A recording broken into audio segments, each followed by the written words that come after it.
ভাইরা আমার বাবা জীবনেরাও আল্লাহর নবী মুসা কারীমুল্লাহ আলাইহিমুস সালাম বাবা ডাক দিয়ে বলছেন, ওগো যুবক বোন শুনে নাও, তোমরা চলো আগে আগে চলো, আমি যুবক তোমাদের পেছনে পেছন যাই।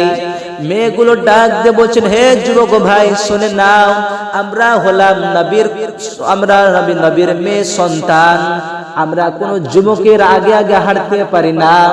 ওগো যুবক ভাই আপনি আগে আগে চলেন, আমরা দুজন বোন পেছন পেছন যাচ্ছি, আর পেছন পেছন যাব, আর তোমাকে শুধু রাস্তা বলে দেব কোন দিকে যেতে হবে। তাও এই যুবক ভাই চলো আমাদের আগে আগে চলো। মুসা কারীমুল্লাহ আলাইহিমুস সালাম বাবা বললেন, ওগো বোন শুনে নাও, তাই হোক। মুসা কারীমুল্লাহ আগে আগে হাঁটতে শুরু করে দিলেন বাবা। যাওয়ার পরে শোয়েব নবীর বিটিগুলো ডাক দেব, চোগা আব্বাজান আপনাকে যে যুবকের কথা বলেছিলাম, ও আব্বাজান শোনেন না, এ হলো সে যুবক। মুসা কারীমুল্লাহ আলাইহিস সালাম প্রচন্ড ভয় পেয়ে গেছেন। আমি কি অন্যায় করেছি? আমি তো শুধু ছাগলগুলোকে পানি পান করে দিয়ে আমি তাদেরকে দিয়ে দিয়েছি, এটাই কি আমার অপরাধ? মুসা কারীমুল্লাহ আলাইহিস সালামকে বলছেন শোয়েব নবী, হে ভাই যুবক তুমি কোথা থেকে এসেছো বলো।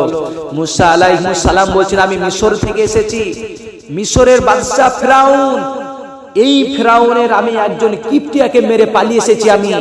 আমি এক চড়ে মেরেছিলাম, সে মারা গিয়েছে পড়ে, আর উঠতে পারে না। শোয়েব নবী বলছেন, তোমার নাম কি?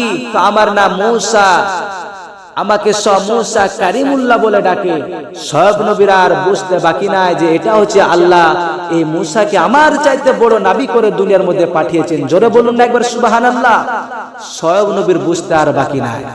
শোয়েব নবী ডাক দিয়ে বলছেন, হে যুবক ভাই তুমি যেহেতু ফেরাউনের কিপ্টিয়াকে মেরে পালিয়ে এসেছো, তোমার তো আর থাকার মতো কোনো জায়গা নাই। মুসা কারীমুল্লাহ বলছেন, ঠিক বলেছেন। মুসা আলাইহিস সালামকে বলছেন, হে মুসা শোনো, তুমি আমার বাড়িতে থাকলে থাকতে পারো, আমার বাড়িতে থাকবা আর আমার ছাগলগুলোকে দেখাশোনা করবা, তুমি কি থাকতে চাও? মুসা কারীমুল্লাহ বলছেন, আমি থাকতে চাই।